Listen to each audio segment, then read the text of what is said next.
Hello, good morning friend. Myself Jatin Dave from Asapura School and welcome all of you once again. Dear students, in a previous video we are discussing what is the variation, how does reproduction link to variations, and we discuss accumulations of variation during the reproduction. Now today in our continued second video we are going to discuss two more points: heredity and inherited traits. Heredity and inherited traits. सबसे पहले बात करेंगे heredity. सबसे पहले बात करेंगे heredity. क्या है heredity? Heredity a process of transmission of character generation after generation is called the heredity. So heredity is the process of transmission of characters. हमारे अंदर जो जातिगत लक्षण है, हमारे अंदर जो कुछ भी कैरेक्टर्स है हमारे, ये शारीरिक, बौद्धिक या अन्य किसी के रूप में, जातीय रूप में जो कुछ भी हमारे जाति के आधार पर जो लक्षण है उस लक्षण को ट्रांसमिट करना है, मतलब कि आगे इसे भेजना है जनरेशन आफ्टर जनरेशन, पीढ़ी दर पीढ़ी ये लक्षण का वहन करना है, इसे वारसागत बनाना है। इस प्रोसेस को हेरिडिटी कहा जाता है। It is a process by which parental characters are transmitted to the offspring. इस प्रोसेस को चलते हुए जो पेरेंटल कैरेक्टर्स हैं, मतलब कि हमारे माता पिता के जो लक्षण है, ये लक्षण उसके संतान के अंदर ट्रांसमिट होते हैं, मतलब कि ऑफस्प्रिंग के अंदर ट्रांसमिट होते हैं। तो ये है हेरिडिटी। फिर से एक बार, what is the heredity? A heredity is a process of transmission of characters.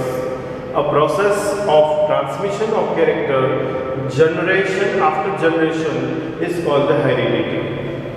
It is a process by which parental characters are transmitted to offspring.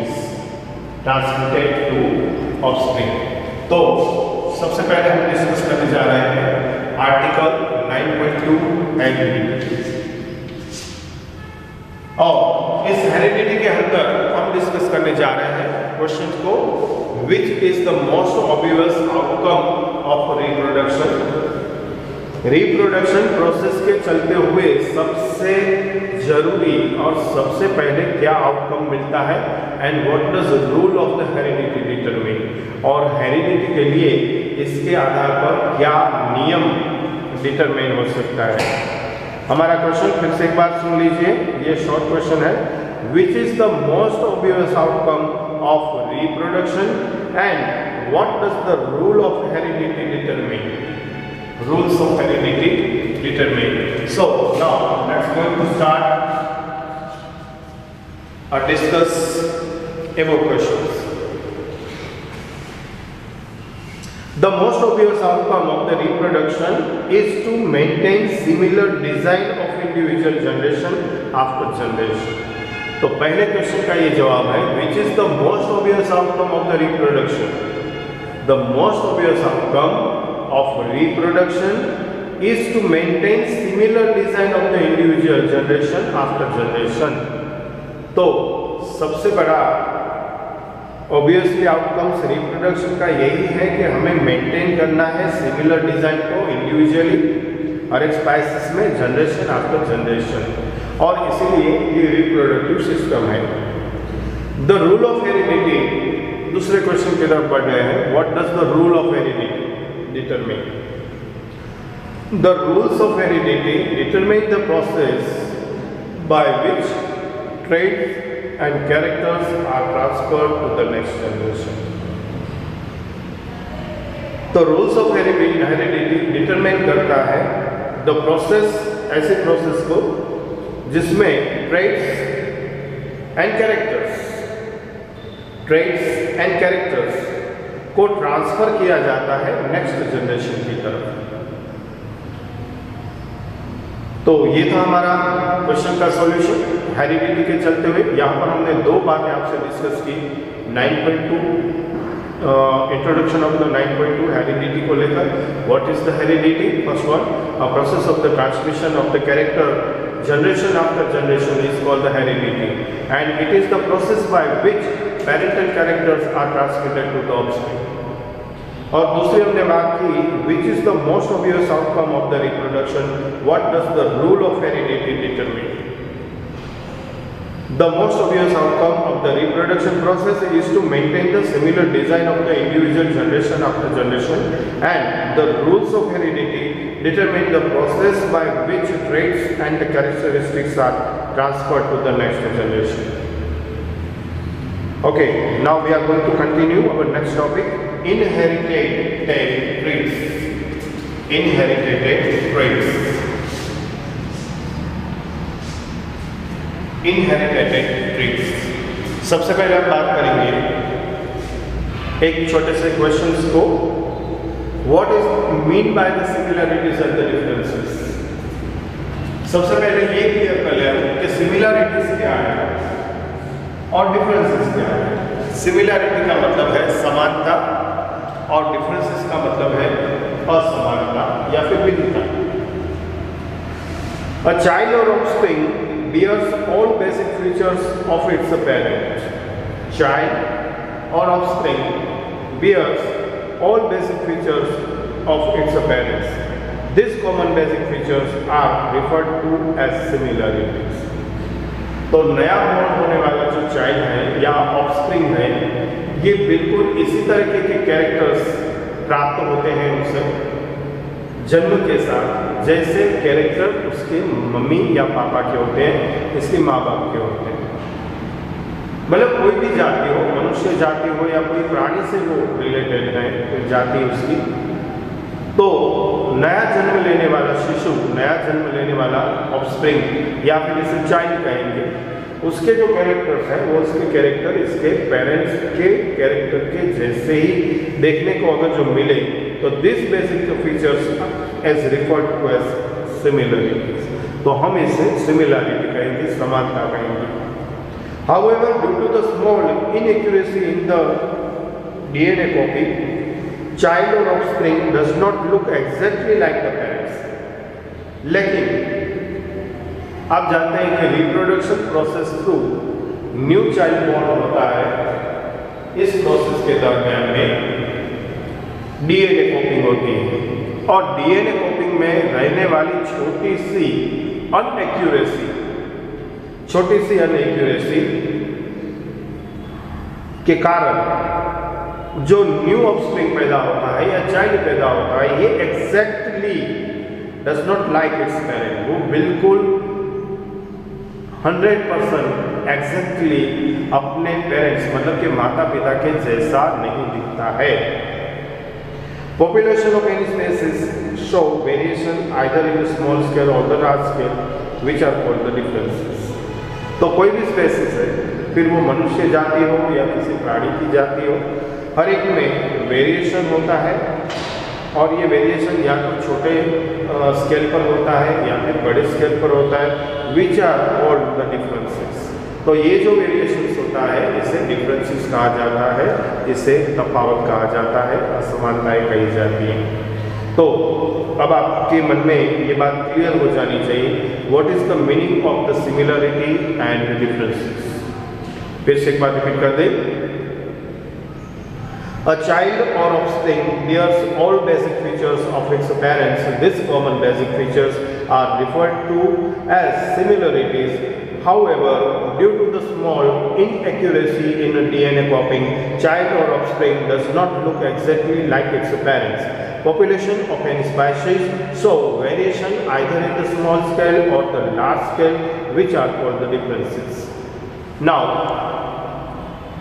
we are going to study activity 9.1 from your textbook, page number 140. So please open your textbook and see the page number 143 we are going to discuss activity 9.1. We are going to discuss activity 9.1. Okay, are you ready? This activity says to suggest the rule for the inheritance of year ball type. Procedure and method अब देखने जा रहे हैं। To suggest rule, यहाँ पर हमें rule suggest करना है, एक सिद्धांत बनाना है। और किसके लिए ये सिद्धांत बनाना है? ये हमारे जो ईयर बॉल है ना, ये वाला हिस्सा, इसे ईयर बॉल कहते हैं। तो हमें अपने पेरेंट्स से जो इनहेरिटेंस मिलता है, जो वारसा मिलता है, उससे चलते हुए इसमें डिफरेंसेस देखने को मिलता है। देखिए, आप में से कुछ व्यक्ति ऐसे होंगे जिसके ईयर बॉल है वो स्कीम के साथ कनेक्टेड नहीं होंगे, अलग से होंगे, फ्री होंगे। और कुछ एक ऐसे होंगे जिसके ईयर बॉल्स हैं वो ईयर लॉब है वो मेरी तरह, ईयर लॉब है वो मेरी तरह अटैच होंगे। तो सबसे पहले हम क्या करेंगे इस एक्टिविटी में, ये देखने को जा रहे हैं। We are going to suggest the rule for the inheritance of the earlobe type. The lowest part of the ear pinna is called the ear lobe. पहली बार, lowest part of the ear pinna, हमारा जो बाह्य कर्ण है इसका नीचे वाला हिस्सा, आखिरी हिस्सा, ये ear lobe है, is closely attached to the side of the head। और ये जो हमारा head है, सिर है, उसकी साइड से अटैच हुआ है। अटैच और नॉट, दैट मीन्स फ्री, या तो वो अटैच होता है या फिर नहीं होता है। Observe the earlobes of all the students in the class। Activity इस तरह से करेंगे कि हम क्लास के अंदर हमारे जो भी साथी मित्र बैठे हैं उस हर एक के ईयर लॉब है इसका ऑब्जर्व करेंगे, या फिर हमारे जो मित्र हैं अड़ोस पड़ोस में हैं, या फिर हमारे घर के जो सदस्य हैं उसके ईयर लॉब्स को हम स्टडी करेंगे। Prepare a list of the students, फिर जिसके हमने ईयर लॉब का ऑब्जर्वेशन किया है उन हर एक का लिस्ट बनाएंगे। Enter the data about the earlobes whether they are free और अटैच। और साथ में यहाँ पर हम दो बातें नोट करेंगे कि इसका ईयर लॉब है वो फ्री है या फिर हेड स्किन के साथ अटैच हुआ है। Find out about the year lobe of the parents of each students in the class. और जिसके अपने ईयर लॉब्स देखे हैं उसके पेरेंट्स के ईयर लॉब किस तरह के थे, ये जानकारी पाने की कोशिश करेंगे इसके बाद। And correlated year lobe type of each students with that their parents. और किस किस के ईयर लॉब अपने पेरेंट्स के साथ अटैच होते हैं, मामी या पापा के साथ या फिर दोनों के साथ, इस बात की भी हम नोट करेंगे। In the column right F for the free year lobe and A for the attach year lobe. आपकी बुक में भी एक छोटा सा टेबल दिया है, उस टेबल को लेकर हम इस डिटेल्स को कंप्लीट करेंगे, जिसमें name of the students and mothers and father's name, और इसके बाद F या A आपको ऑब्जर्व करके लिखना है और इस तरह से एक लिस्ट बनाना होगा। और इस लिस्ट के बाद हम कुछ डिस्कस करेंगे। यहाँ पर हमारे मन में कुछ क्वेश्चंस क्रिएट होंगे और उस क्वेश्चन का हम आपसे आंसर तक पहुँचाएंगे। Which expression of the year lobe is observe more in the number in your class. पहला क्वेश्चन, ये किस तरह का ईयर लॉब आपने सबसे ज़्यादा आपके क्लास में देखा। Expression of free year lobe is observe more in number in our class. तो आपके क्लास के अंदर जो ईयर लॉब देखने को मिलेंगे अटैच या फ्री, इसमें जनरली ज़्यादातर ईयर लॉब है वो कैसे देखने को मिलेंगे, फ्री देखने को मिलेंगे। Are the types of ear lobe hereditary, क्या ये वारसागत है? सही है। The type of ear lobe is the hereditary. आप इसके मम्मी या पापा के ईयर लॉब को जैसे ही देखने की कोशिश करेंगे, जानने की कोशिश करेंगे तो आपको इसका जवाब मिल जाएगा। And for your collected data state with the expression is the dominant and which one is the receive for the year lobe. So free year lobe is dominant and attach year lobe is the receive expression. तो जो free हमें देखने को मिला year lobe, ये dominant है, मतलब कि प्रभावी है, और attach the year lobe is receive expression, और दूसरा है वो प्रचंड स्वरूप का है। Determine the percentage of the free year lobe and attach year lobe in the students of your class. और इसके बाद अगर जो आपकी क्लास में सपोज 60 स्टूडेंट्स हैं तो आउट ऑफ 60 स्टूडेंट्स कितने स्टूडेंट्स के ईयर लॉब फ्री टाइप के थे और कितने के अटैच टाइप के थे, इसको ध्यान में रखते हुए आप इसके percentage of the year lobe भी निकाल सकते हो। तो इस वीडियो में यहाँ तक हम रखेंगे। आपका धन्यवाद करते हुए thank you very much and bye bye.